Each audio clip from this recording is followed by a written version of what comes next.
వస్తారు. Until they ask me, వారు ఎప్పుడైతే నన్ను అడుగుతారో, why I am not completely healed, ఎందుకు నాకు సంపూర్ణ స్వస్థత రావట్లేదని అడుగుతారో, I don't open my mouth. అప్పటి వరకు నా నోరైతే తెరవను. I don't open my mouth. నా నోరు అప్పటి వరకే తెరవను. They get sick. మళ్ళా వాళ్ళకి అనారోగ్యం. They say, I am sick of coming. రావటం వల్ల నాకు ఇబ్బంది అవుతుందని అంటారు. Coming, same situation. పదే పదే రావటం వల్ల నాకు ఇబ్బంది అవుతుంది, అదే రోగం ఉంది అంటారు. That is why chance to give the word. అప్పుడు నేను రక్షణ సువార్త చెప్పే అవకాశం నాకు లభిస్తుంది. That is the chance to give the word.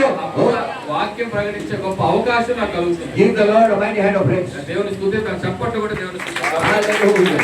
Hallelujah. Hallelujah. I tell them, నేను వారితో చెప్తాను, do you need permanent solution?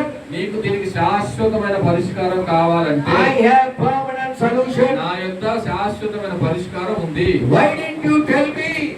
మీరు ఎందుకు మరి మీరు నాతో చెప్పలేదని నన్ను అడుగుతారు. You didn't tell me earlier. ఇది ముందే మీరు చెప్పొచ్చుగా అని అడుగుతారు. I told them, నేను అంటాను, if I tell you, నేను మీతో అప్పుడు చెబితే you will tell me మీరు నాతో అంటారు different story. రకరకాల కథ. You will go to your village. మీరు మీ గ్రామాల్లోకి వెళ్ళి Village will come and hit me. Village లో ఉన్న గ్రామంలో ఉన్న అనేక మంది వచ్చి నన్ను దెబ్బలు కొడతారు. Because ఎందుకంటే I am changing. నేను మారుస్తున్నా మతం అని. I told you. అందుకే నీతో చెప్తా, What is the solution? ఏంటి శాశ్వత పరిష్కారం అంటే There is only one okay solution. ఒక శాశ్వతమైన పరిష్కారం, Only one medicine. ఒకే ఒక మందు. That will heal your kidney. అది ఖచ్చితంగా నీ kidney That స్వస్థపరుస్తుంది, will heal your heart. మీ హృదయాన్ని స్వస్థపరుస్తుంది, That will heal your brain. Me మెదడుని That will స్వస్థపరుస్తుంది, heal your entire me body. శరీరం అంతటి స్వస్థపరుస్తుంది. It will not only heal, అది కేవలం స్వస్థపరచడం but మాత్రమే it కాదు, will give you everlasting life. జీవం కూడా వస్తా ఉంటుంది. The Lord, దేవుడు మహిమపరచు. Hallelujah. Hallelujah. They ask me, what is that?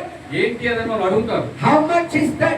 ఎంత ఏంటి అని అడుగుతారు. To get that, how much you have to pay? అది పొందుకోవడానికి ఎంత వేల చెల్లించాలని అడుగుతారు. I tell them, నేను వారితో చెప్తాను, He paid the price for you. మీ కొరకు ఆయనే వెల చెల్లించాడని చెప్తాను. He paid the price for you. ఆయనే మీ కొరకు వెల చెల్లించాడని చెప్తాను. So that you don't have to pay. కాబట్టి మీరు ఏ వెల చెల్లించాల్సిన పని లేదు అని చెప్తాను. What is this?